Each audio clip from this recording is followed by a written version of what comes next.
अस्सलाम वालेकुम everyone, welcome back to my channel. कैसे हैं आप सब? उम्मीद है आप सब बहुत अच्छे से होंगे। आज का व्लॉग मैं स्टार्ट कर रही थी दोपहर से, और ये वाला व्लॉग ना मेरा थोड़ा सा लेट हो गया है क्योंकि मुझे एडिटिंग का टाइम ही नहीं मिल रहा था। मैंने बहुत कोशिश की कि मैं टाइम निकालूँ और एडिटिंग कर सकूँ, लेकिन जब मुझे टाइम मिलता था ना उस टाइम पर मुझे इतनी थकावट हो जाती थी कि मेरा दिल ही नहीं करता था कि मैं एडिटिंग करूँ।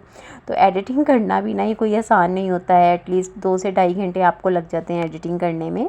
तो अभी यहाँ पे जी मैं लेके आई थी ग्रोसरी अपनी रमज़ान से रिलेटेड, क्योंकि आगे रमज़ान में हस्बैंड की जो रूटीन है ना वो और ज़्यादा टफ़ हो जाती है। तो इसलिए जो भी सामान वगैरह होता है ना वो फिर मैंने रमज़ान का पूरे महीने का यानी कि ला के ना तो रखना होता है, ताकि फिर मुझे कोई परेशानी ना हो। बाकी जो चीज़ें होती हैं जो मैं ले सकती हूँ ना वो फिर मैं नहीं लेती हूँ, जैसे स्पाइसेस वगैरह इस तरह की जो चीज़ें हैं ना वो फिर मुझे ला के रखना पड़ती हैं। तो खैर अभी यहाँ पे जी मैं लेके आई थी मांडा, समोसा और रोल पट्टी। ये गरम गरम ही था क्योंकि कराची में जगह जगह पे चप्पे चप्पे पे आप लोगों को ये मिलेंगे इसकी कारखाने, जहाँ पे ये बन रहा होता है। तो यहाँ पे जी जो रोल की पट्टियाँ थी और समोसे की उनको मैंने निकाल के रख लिया था क्योंकि गर्म थी। तो मैंने सोचा ये फट ही ना जाएँ या इनमें नमी सी ना आ जाए, तो इनको ऐसे थोड़ी देर ना फैला के रख देती हूँ ताकि इनमें हवा लगे। और अभी मुझे ये काम करना है मेक एंड फ्रीज़ का, जो कि सबसे डिफ़िकल्ट काम होता है, लेकिन मुझे ये काम भी निपटाना है। अभी मुझे बनाने हैं रमज़ान के हवाले से शरबत वगैरह भी बना के रखने हैं, तो वो मैं आपके साथ आगे चल के शेयर करती रहूँगी जो व्लॉग होंगे उनमें।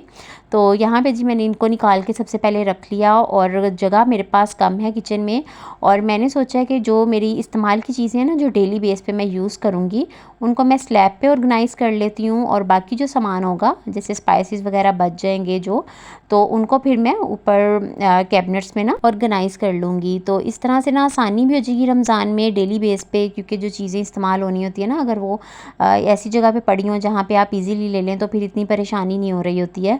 और डिवाइडर में ना अंदर मेरे पास जगह बिल्कुल ही ख़त्म हो गई थी क्योंकि उसमें बर्तन इतने ज़्यादा इकट्ठे हो गए हैं ना, तो इसलिए मैंने सोचा कि जो मेरी चीज़ें होंगी ना जो नॉर्मली हम यूज़ करते हैं इफ्तार में भी, जैसे चाट मसाला इस तरह की चीज़ें, उनको मैं नीचे स्लैब पे ही एडजस्ट करूँगी। तो वो मैं किस तरह से करूँगी वो मैं आपके साथ शेयर करूँगी, क्योंकि जगह कम है लेकिन मुझे उसको एडजस्ट करना है, इस तरह से उसको ऑर्गेनाइज़ करना है कि जो पड़ी हुई बुरी भी ना लगें और स्पेस भी कम लें, इसके अलावा मुझे आसानी भी हो उनको यूज़ करने में।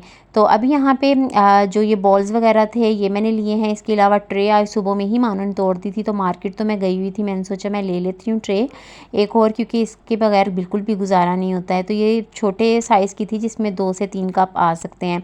इसके अलावा मेरी बेकिंग का सामान भी ख़त्म हुआ था, तो मैंने सोचा कि मैं बेकिंग का अपना सामान भी ले लेती हूँ। आई नो कि आजकल बेकिंग नहीं होगी, लेकिन फिर भी ये चीज़ें इस तरह से जो हमें नॉर्मल करियाना स्टोर से नहीं मिलती हैं, ये स्पेशल शॉप्स पे ही जाना पड़ता है जहाँ से बेकरी आइटम मिलती हैं। और मुझे क्योंकि रूह अफ़ज़ा फ्लेवर में लाने थे एसेंस वगैरह भी, तो इसलिए मेरा जाना हुआ। तो मैंने सोचा जो चीज़ें अब आ सकती हैं ना वो तो मैं ले लूँ। तो खैर अभी यहाँ पे जी कुछ बेकरी आइटम्स हैं वो ले लिए, इसके अलावा स्पाइसेस वगैरह मैंने ले लिए हैं। और रूह अफ़ज़ा का जो शरबत है रूह अफ़ज़ा फ्लेवर में वो मैं घर में ही बनाऊँगी, बाकी ये लीची फ्लेवर में हस्बैंड ने लिया था। तो बस यहाँ पे तमाम तर जो सामान है वो मैं निकाल रही हूँ, और अभी इनको एडजस्ट करके रखना है, जिसमें कि मेरे 3 घंटे तो लग गए थे, आराम से लग गए थे। और यहाँ पे लिए हैं जी दही भल्लों की पकौड़ियाँ, मैंने आपके साथ शेयर किया था। इस दफ़ा मैं घर में नहीं बनाऊँगी क्योंकि मेरे पास टाइम ही नहीं है, तो इसलिए ये भी मैंने फिर बाहर से ही ले ली थी। जार्स में मुझे सामान रखना था ना, ग्लास के जार्स, उनको मैंने वॉश करके ना सुबह में ही रख दिया था ताकि जब मैं आऊँ तो वो ड्राई हो चुकी हों और मैं उनमें आते ही चीज़ों को रख दूँ ऑर्गेनाइज़ करके। तो सबसे पहले जो काम था वो स्पाइसेस बॉक्स को फुल करना था, क्योंकि अभी मुझे तमाम तर चीज़ों को बनाना भी था, तो उसके लिए मुझे ज़रूरत पड़नी थी मसालों की, और ये भी तकरीबन ख़त्म ही हो रहा था। तो तमाम तर जो मसाले हैं वो मैंने इसमें डाल दिए थे स्पाइसेस बॉक्स में। इसको लाजमन फिल ना कर लेना चाहिए, बहुत ज़्यादा आसानी हो जाती है रमज़ान में। तो ये जी स्पाइसेस जो था बॉक्स वो हो चुका है फिर। मैंने इसमें कुटा हुआ धनिया फिल किया हुआ था तो वो मैंने निकाल दिया है। अब मैंने इसमें डाल दिया है पिसा हुआ धनिया पाउडर, क्योंकि मुझे खाना वगैरह जब बनाना है तो इसी का ही यूज़ किया करूँगी, और पकौड़ों वगैरह के लिए मैं कुटा हुआ यूज़ करूँगी। तो खैर यहाँ पे जी मसाला बॉक्स मैंने अपना फिल कर लिया है, और अब मैं इसको रख देती हूँ। अब बारी आती है दूसरी चीज़ों को फिल करने की। देखने में ये चीज़ें बहुत सेटिस्फाइंग लग रही होती है, लेकिन ये बहुत मुश्किल हो रहा होता है, एक एक चीज़ को आपने डालना होता है, फिल करना होता है। तो खैर जी, यहाँ पे जो बॉक्सेस थे ना वो बिल्कुल ड्राई हो चुके थे और अब इसमें मैं डाल रही हूँ जो ये पकौड़ियाँ थी दही बड़ों की, ये मैं इसमें ऐड कर दूँगी फुल्कियाँ। तो मैं ना अब इन जार से ना बिल्कुल बोर हो चुकी हूँ। जो प्लास्टिक के जार्स होते हैं ना, मेरा दिल करता है कि मैं शीशे के ना लूँ, क्योंकि मुझे शीशे के जो जार्स हैं ना वो बहुत अच्छे लगते हैं।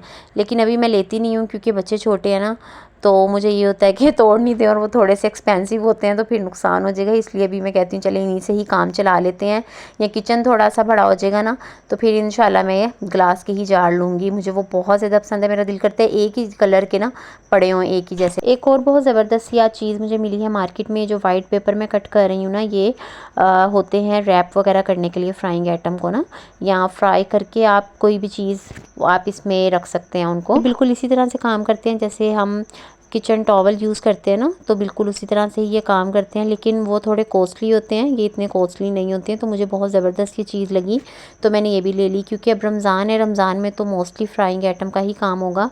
तो ये पेपर ईज़िली आप रख लें बर्तन में और उसके ऊपर आप फ्राइंग आइटम को निकालते रहें।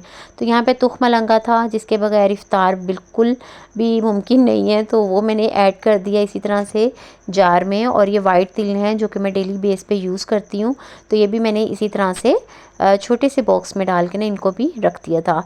तो ये जी तमाम तर जो चीज़ें हैं वो हो चुकी हैं, और अब बारी आती थी जो मसाले वगैरह हैं उनको रखने की। तो जो शीशे के जार हैं ना, ये एयर टाइट होते हैं, तो इनमें ना सीलन वगैरह जाने का भी ख़तरा नहीं है और ना ही इस तरह से कीड़े लगने का ख़तरा होता है। मैंने बहुत सी वीडियोस में देखा है लोग फ्रिज में भी स्पाइसेस रख रहे होते हैं। अगर आप चाहें तो आप रख लें, फ्रिज में भी आप रख सकते हैं, लेकिन मैं इस तरह से शीशे के जार में ना इनको रख दूँगी और इसको मैं बंद करके रख दूँगी, तो बिल्कुल भी ख़राब नहीं होंगे। तो बस ये तमाम तर जो चीज़ें थी वो मैंने इसमें डाल दी हैं, जितने भी स्पाइसेस थे, और उसको मैंने रख दिया था। अब बारी आती है मेरी बेकरी आइटम्स को सेट करने की। तो यहाँ पे मैंने कोई स्प्रिंकल लिए थे वो मैंने रख दिए हैं, साथ में है ये चॉकलेट चिप। इसके अलावा मैंने इसमें रखने थे बेकिंग पाउडर, बेकिंग सोडा और एसेंस, वनीला एसेंस वगैरह, और साथ ही कश्मीरी लाल मिर्च, क्योंकि इसका भी इतना यूज़ नहीं होता है, ये मैंने इसमें ऐड कर दिया है। वनीला एसेंस का भी नहीं, ये भी यूज़, तो ये बॉक्स में मैं इसलिए डाल रही हूँ ताकि एक जगह पे ही सिमटे रही हैं तमाम तर चीज़ें ना। इसके अलावा जी इमली और आलू बुखारा था, इसका भी मुझे शरबत बनाना है, साथ में चटनी भी बनानी है दही बड़ों के लिए। तो इसको भी मैंने इस तरह से भी डिब्बे में डाल के रख दिया था। इसको मैंने इसलिए इस डिब्बे में रखा है क्योंकि ये मुझे अभी यूज़ कर लेना है, यानी कि आजकल में ही ये यूज़ हो जाएगा। और इसके अलावा जी खजूरें वगैरह आई हुई थी, तो खजूरों को भी मैंने बॉक्स में निकाल के इनको भी रख दिया है। आधी खजूरें तो मेरा ख्याल खा ही ली हैं हम लोगों ने ऐसे ही। छोटी छोटी से ये काम थे जो कि देखने में नहीं लग रहा था कि इतना मुश्किल हो जाएगा, लेकिन इसमें बहुत ज़्यादा टाइम लग गया था। तो बस तमाम तर जो खजूरें हैं वो भी मैंने इस तरह से बॉक्स में जितनी आ सकी हैं वो तो मैंने इसमें डाल दी हैं, बाकी फिर मैंने रख दी थी, क्योंकि ये भी ऊपर से थोड़ी सी और खाली हो जाएंगी ना मज़ीद, तो फिर इनको मैं फ़िल कर दूँगी। तो ये बॉक्स का ना मैं सोच रही थी इसका मैं कोई DIY बना लूँगी, लेकिन अभी मैंने सोचा अभी इसको साइड पे रखती हूँ, बाद में सोचूंगी क्या करना है। तो खैर अभी यहाँ पे जी सेटिंग जो है, मेन जो चीज़ है वो स्टार्ट होने लगी है। अब जैसे ये दही फुल्की के लिए हमें चाहिए होती है ना पकौड़ियाँ, तो इसको मैंने इस तरह से स्लैब पे रख दिया है। और अब ये सिरप की समझ नहीं आ रही थी, इसको मैंने 2-3 दफ़ा इसकी जगह को चेंज करने की कोशिश की, लेकिन लास्ट में फिर मैंने इसको साइड पे ही रख दिया था इस तरह से ना इनके साथ ही।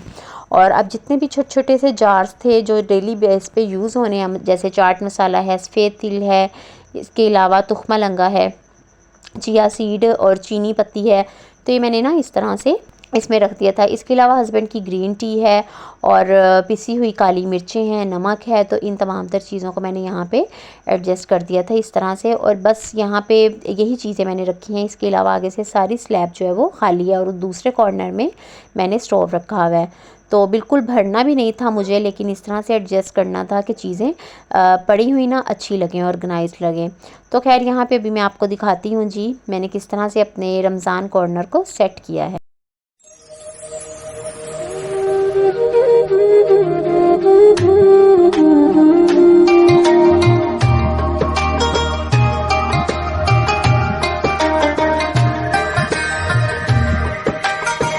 तो ये कॉर्नर मेरा सेट हो चुका था। अब बारी थी कैबिनेट में सामान रखने की। जो बचा कुचा सामान है वो सब, मतलब कि आप समझ लें कि कैबिनेट्स ने ये स्टोर का काम कर रहे हैं मेरे लिए।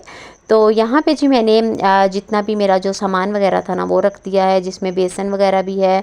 इसके अलावा जी इसमें मैंने अपना बेकिंग आइटम रखी हैं, और क्योंकि मुझे पकोड़ा मिक्स बनाना है तो फिर मैं बेसन को भी अलग रख दूँगी। और नीचे वाले में मैंने रखे हैं जितने भी प्लास्टिक के जो बॉक्सेस वगैरह हैं, डिब्बे वगैरह, वो रख दिए हैं। और यहाँ पे भी ग्लव्स वगैरह थे, इनको मैं डाल के तो इनको भी मैं रख दूँगी। इस तरह से मैंने बैग एक ले लिया था, और इसमें मैंने अपने जो बटर पेपर थे वो, और जो पेपर मैं लेके आई थी फ्राइंग आइटम को रखने के लिए, तो वो मैंने इस तरह से रख दिया। और मैंने सोचा अब जब ऑर्गेनाइजेशन की बारी आती है ना तो DIY तो बनता है। तो यहाँ पे ना मैंने सोचा कैबिनेट का जो डोर है ना इसको मैं यूज़ करती हूँ, यूटिलाइज़ करते हैं इसको। तो डबल टेप की हेल्प से ना मैंने इसको बनाया है, एक तरह से ऑर्गेनाइज़र है, क्योंकि पेपर वगैरह वैसे हम रखें ना तो वो बिखर जाएंगे। तो स्पेस कम होने की वजह से ना मैंने सोचा कि जो मेरे कैबिनेट का डोर है ना मैं इसको यूज़ करती हूँ। और यहाँ पे दोनों साइड्स पे मैंने इस तरह से ना डबल टेप लगा दी है। और एक पॉलीथीन बैग मैंने ले लिया था जो कि काफ़ी मज़बूत था, उसमें मैंने बटर पेपर और इसके अलावा जो दूसरे पेपर मैं लेके आई थी फ्राइंग आइटम्स के लिए वो डबल टेप, इस तरह की चीज़ें ना मैंने इसमें लगा दी थी। इसके अलावा जो डिस्पोजेबल ग्लव्स होते हैं वो भी मैं लेके आई थी, तो वो भी मैंने इस तरह से इस पे लगा दी हैं। और अब जब मुझे ज़रूरत होगी ना तो मैं इसको ले लिया करूँगी इसमें से, और एक साइड पे ही इसी तरह से हैंग रहेंगे और बहुत ईजीली हम इसको निकाल सकते हैं इसमें से। तो जी ये था मेरा आज का व्लॉग। आई होप कि आपको आज का व्लॉग अच्छा लगा होगा। इंशाल्लाह अब जो नेक्स्ट व्लॉग होगा वो चांद रात व्लॉग होगा, जिसमें कि बहुत ही ज़बरदस्त सा कंटेंट आपके लिए मैं लेके आऊँगी। तो इंशाल्लाह मिलूँगी जी नेक्स्ट व्लॉग में। अपना बहुत ख्याल रखिएगा, दुआओं में याद रखिएगा। अल्लाह हाफिज़।